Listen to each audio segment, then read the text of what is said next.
Matt, are you there? Nothing.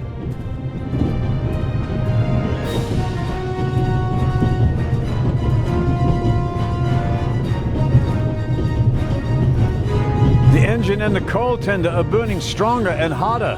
The airflow is feeding the flames. I have to decouple the wagons immediately. Sooner or later, the engine will be blown apart.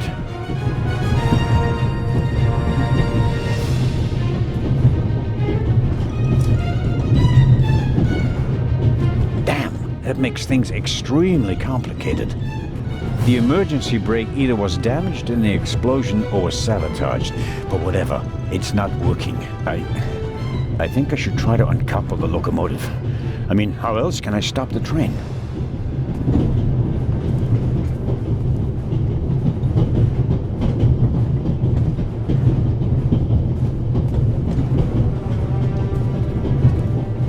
Hey, there you are. What were you thinking?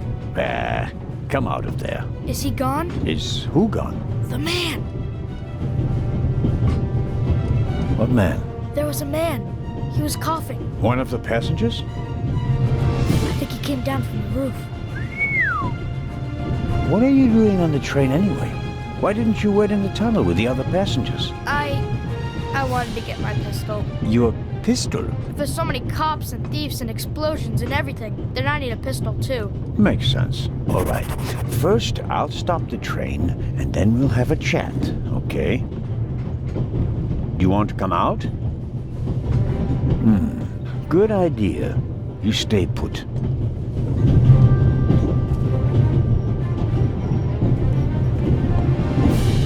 I suppose this handbag belongs to Miss Miller, Matt's mother. Lady Westmacott's bag is probably smaller and more expensive. Aha!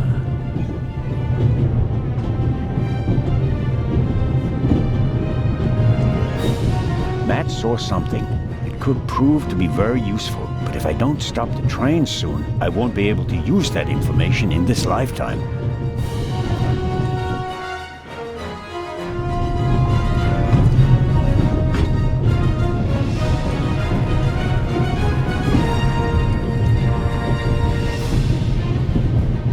Get in. I presume the Baroness's luggage toppled over and is blocking the door.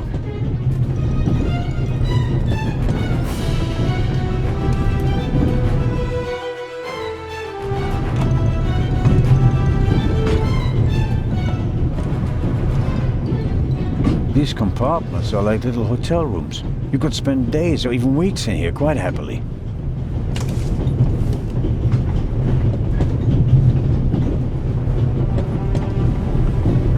Large, soft towel, very comfortable. I'll wrap it around my neck to keep my hands free.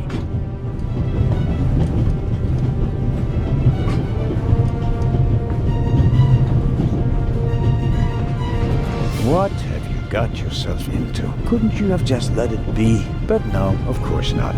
And now you're here, on an out-of-control train in the Alps, responsible for the life of a child who'll be doomed without you. What are you waiting for, eh? Time to save the day. The tanks don't seem to be damaged. The water is still running. When the high and mighty travel, they travel in style. My situation isn't that desperate.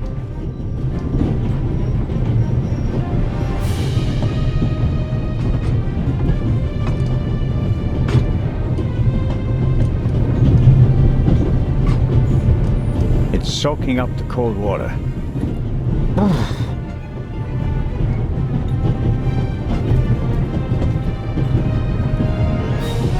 Professor Lucien's suitcase. Unlike the leather bag, he left it behind when he fled the train with the other passengers.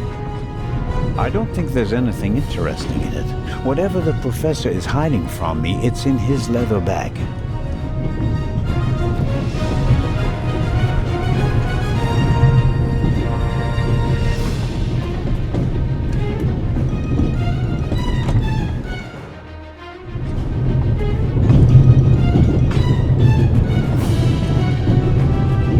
See out of the window because of the smoke. I don't know how much coal is burning on the tender up there, but it must be tons. I can't do anything about the fire.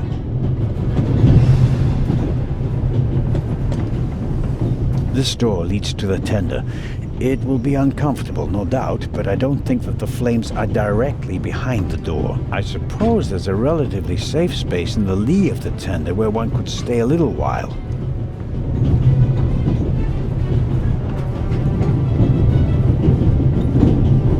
Locked. If the emergency brake doesn't work, I'll have to try something else. Here goes. Ouch! Hot!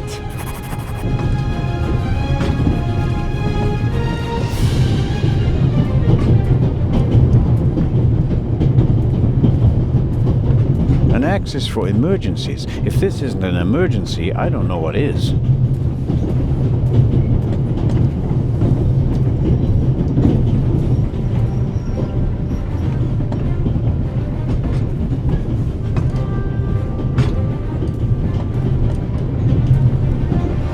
Okay, we'll do it the hard way.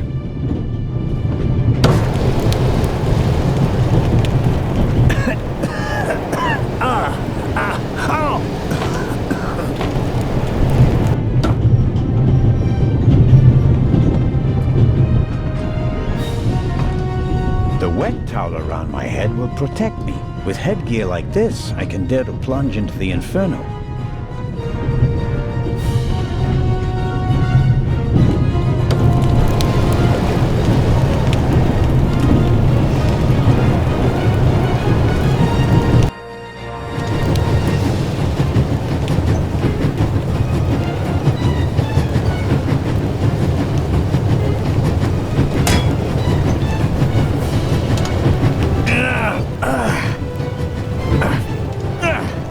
That should do the trick.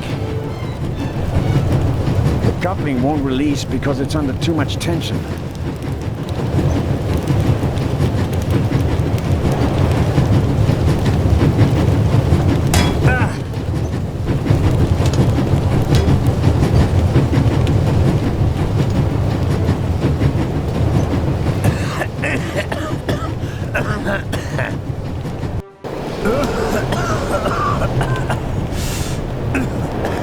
That's not just smoke.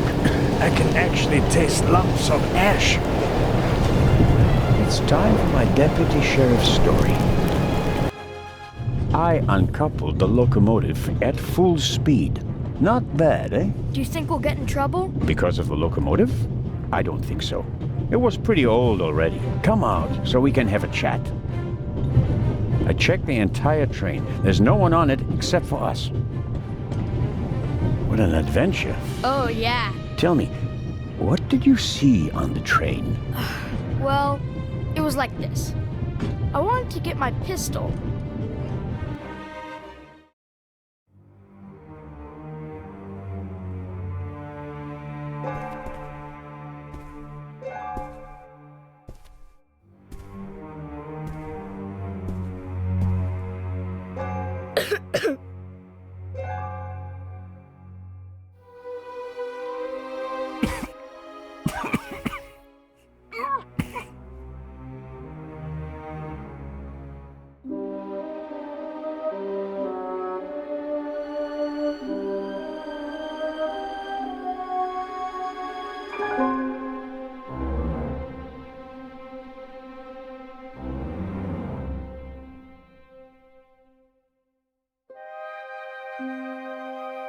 Achoo!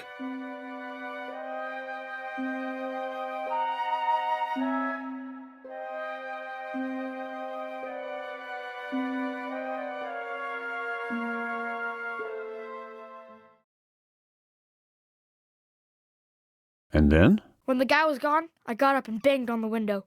I wanted to get out of there. But then I thought, what if the guy can hear me from the next car? So I got scared, and I hid again. You did well. Are you sure it was a man? Yeah, very sure. What else could he be? A woman? Heh, no. Girls can't be thieves. Girls are always honest. If only you knew. Did you recognize the man? Have you met him before? I don't think so.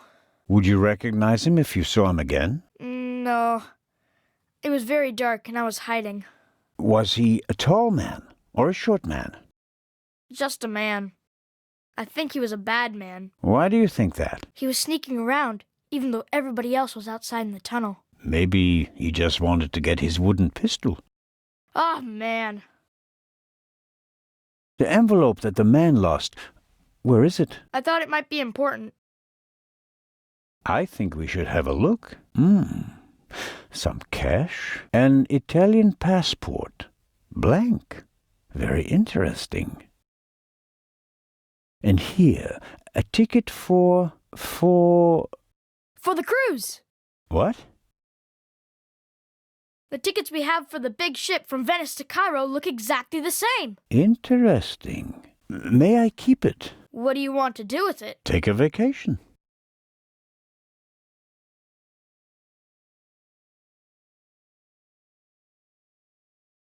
It's evidence.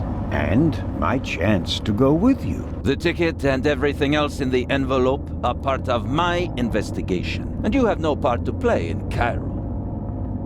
If I hadn't given you the envelope, you'd have no proof that the Raven's heir would be on the ship.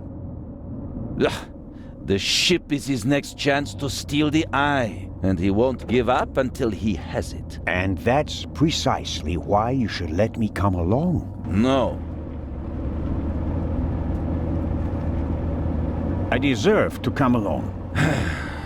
What you did was extraordinary. Far more than anyone could have a right to expect from you. And you still want to leave me behind. You met our foe and barely escaped with your life. You may not be that lucky next time. It wasn't luck. You can return to Switzerland with your head held high. Enjoy your triumph. I have not achieved anything yet. The fiend tried to kill us, and he's still at large. What else did you find out in the tunnel? Not much. After we came out of the tunnel, Robert and I questioned the passengers. Which didn't turn up anything new. No. The engineer and the fireman were missing. They were found a few kilometers back on the track. Both claimed to have been overwhelmed by a shadow and thrown off the train. But you don't believe that. I'm checking their stories. One of them may have been paid to eliminate the other one. How could the Raven's heir have found out about the trap? How was he able to put the dynamite in the box and place the letter? The dynamite was probably already in the box when I put it in the safe. I didn't check it. You had no reason to do so. It wasn't my only mistake. I knew someone was on the roof of the freight car, but I let myself be distracted by that damned letter. How did you know? Too late. I should have reacted instantly. I'm coming with you. Full stop. The thief was able to place 10 sticks of dynamite in a cash box right under my nose. For all we know, you could already be sitting on the next bomb. You cannot come. But, Inspector...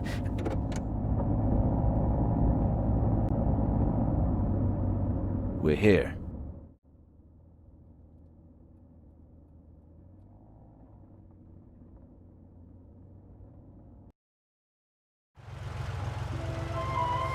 Inspector Legrand, an urgent telegram from Paris.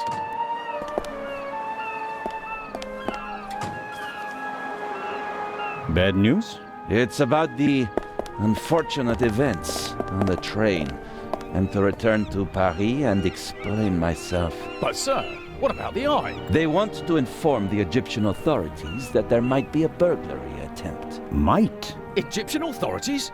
What if the jewel is stolen at sea? I know. I never received it. Keep a close watch on the loading of the eye, Robert. Aye, sir. It was a pleasure meeting you, Constable Zellner.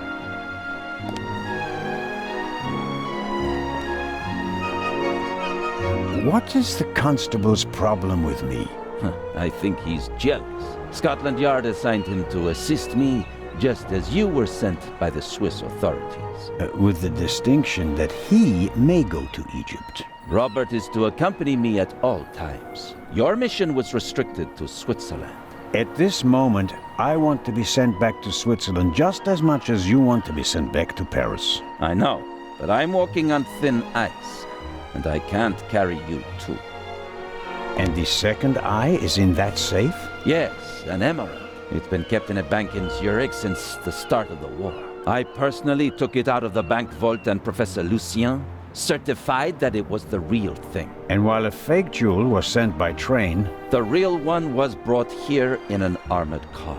how is it protected? You can only open the safe if you have 3 special keys. Professor Lucien has one, and Baroness von Trebitz, who's paying for all this, has the second.